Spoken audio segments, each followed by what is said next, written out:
So today I've come out to a sandy area to show you how succession might occur, or the kind of differences in plant species that you might find on succession. So one way that you can sample succession is by a transect, because you expect there to be changes in the abiotic conditions. So we have here our tape measure, which we can lay down, and if we take our sample on the sandy areas, so before we get to the areas with any plant species, we can clearly see this is sand that has very little humus content in it, just a few shells that you can spot there, and as a result of that there's no plant life, especially when it's been so dry as this. The sand is really dry, so it's good drainage, so the water just goes straight through all the way to the water table underneath.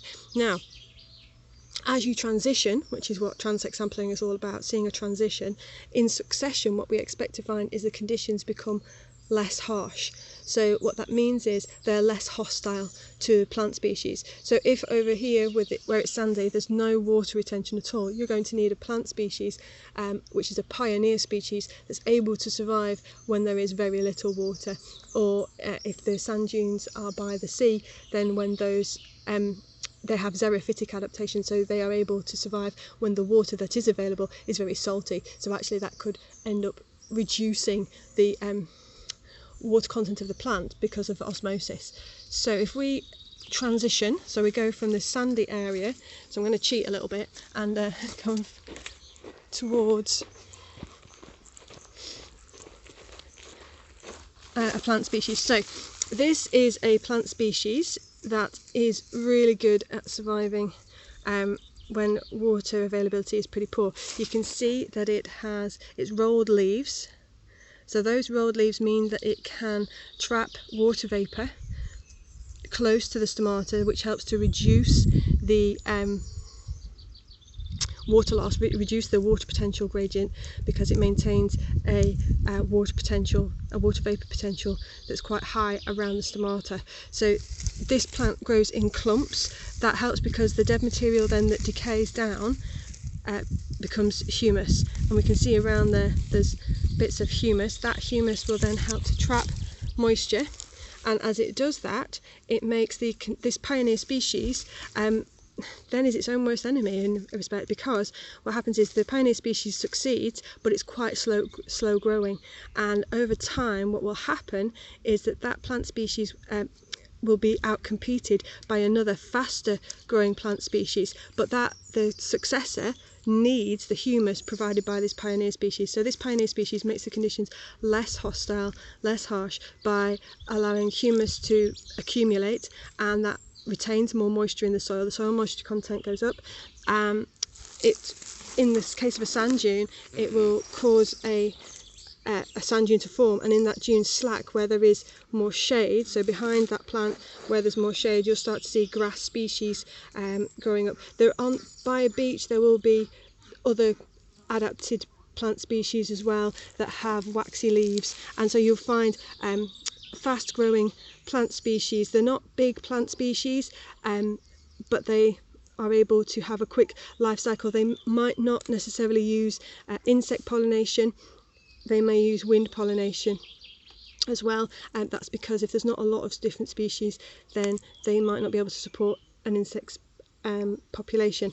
But as you move further and further back from the things like marram grass and your grassy species and your small species, then you start to see more herbaceous species. So these are soft plant species, and these rely on there being even more humus. There's more stability in the air temperature because there is a microclimate developing. And then as we move on with our transect, so we're moving further away from the sand dune now, you're starting to find plant species that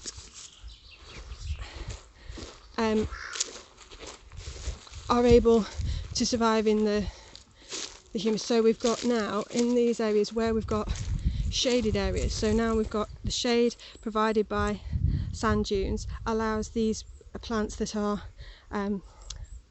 herbaceous to grow more, and so they outcompete the previous ones.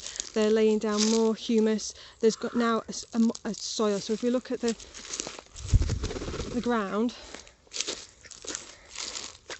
you can see here, down here, that you're actually starting to get remnants of soil. And those soil can retain more moisture. It allows the roots to develop, and we can start to get flowers developing. So you can see here we've got little flowers developing as well, and so we're now relying on insect pollination. So there's a change in the general plant species, but you'll see here there's none of that marram grass species, there's none of the zoophytic adaptations in these plants, because they have a greater soil content and therefore humus content, moisture content, more stable pH. In terms of the air temperature and wind speed, that's all much slower. And as you then progress, you start to see more woody type species, so shrubs. This is a bramble, and this is one of the initial ones. You'll see things like gorse as well, and then eventually what you start to get then is bush and tree type species. So this is a tree species. Tree species can be things like silver birch. They're quite fast growing. So this is I think it's from the birch family, if you look at the leaves. And then as you progress, then you will eventually get on to, let me find the right one. You've got some hawthorn. So if I pan up to over there, we've got a hawthorn tree. So hawthorn is usually a bush. We keep it under check in hedgerows by cutting it on a regular basis. But you've also got, well, that's a hawthorn. We've got some ash up there as well, sycamore, and in there at the back there is some beech, and there is an oak. Oh, there is an oak up there. So you've got a wide range of tree species. So this is one type of succession. At Formby you see a similar type of succession, but the Formby succession ends with pine trees, and that's why it's a perfect location for red squirrels. So that they start with the sand dunes, then you go to the with the marram grass, then you have more herbaceous species, then you have more shrub type species with wooded structures, brambles, and then bushes, and then eventually trees. And in the trees, if you can see in there, it's quite dark.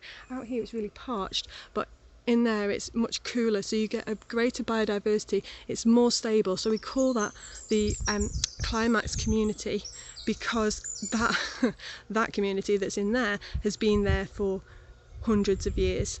And so in a way it's a transect through time. So if you walk from Formby Beach all the way through to the woods, you're walking through 100 years of succession, because where those trees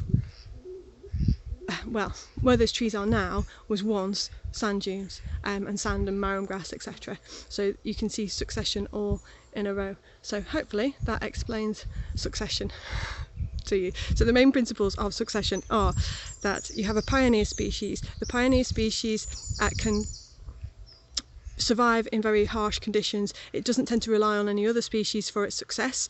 So in the case of rock succession, we start with things like lichens, and then as those plants die, they release humus. That humus then increases the soil moisture content and retention of moisture in the soil. That then leads to other species being able to survive. They can grow faster and outcompete the pioneer species. So the pioneer species disappears and the new species grow.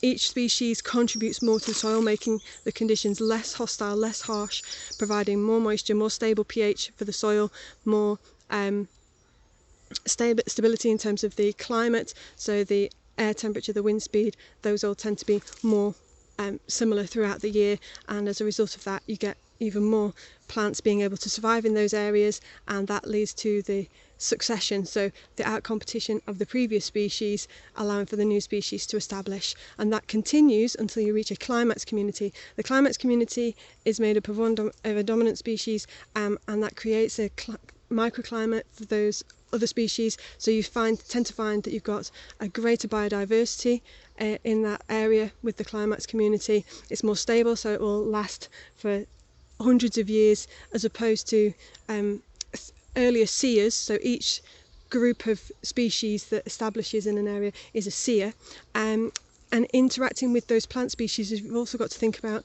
the animal species as well. So you'll find different animal species, from insects to bird species, and then mammals, along that line of succession as well. Okay, so those are the principles of succession. I hope that made sense. There's lots of different types of succession as well. So we have secondary succession, where if you cut all of this back, so if you cut down this woodland, you're not going to get rid of the soil, so new species would establish, which is great, and you'd quickly get back to the woodland again, because you don't have to go back to the original pioneer species, because the conditions provided aren't as harsh. So this is what farmers in rainforest do. They slash down the rainforest, there's soil present, and then they can grow crops on that, and the crops will thrive. They don't need to go back to a pioneer species to get to the grass species. They can just utilise the nutrients that are already there in the soil. So that's secondary succession. And then you've also got something called a plagioclimax. Now, plagioclimax is where you may, if you have a patch of grass at your house, you're already carrying out a plagioclimax. So you're artificially maintaining one particular seer. So in this case, you're maintaining the grassy seer, because you're maintaining that gardener's grass. If you didn't do anything and just left it, so didn't mow it, eventually you get some herbaceous plants. So you probably get things like what would you get? Brambles and hawthorn establishing, and then eventually you might get a tree species, and then the tree species would form a climax community, but because you're constantly mowing it, the tree species never gets to establish, and as a result of that, it's called a plagioclimax. So we see this in the Lake District, because if we didn't have sheep grazing the land there, then you would quickly see a succession occur, so go from just grass to trees, and everywhere would be woodland. We also see it in the Norfolk Broads. The Norfolk Broads, there's lots and lots of waterways there. If we didn't constantly maintain those waterways, the waterways would change from being waterways to ground, because the silt and the humus from the plants that surround those waterways would die, decay, build up, form soil, and all the waterways would fill in effectively, and we found that if that happens, then your biodiversity decreases, because obviously the more different types of habitat that you can have, the better it is for your animal species. So here we have lots and lots of different habitats. We have the brambles, we have nettles, we have tree species, and that allows the bee population to thrive, it allows insect population to thrive, which means that the bird population's thriving, they're chippering away. And so all of that together gives you a better biodiversity, which is something that's really important for all species, because greater biodiversity means that we've got more complex food webs, therefore more stability in our ecosystem, and everybody wants a nice stable ecosystem. Okay, thank you.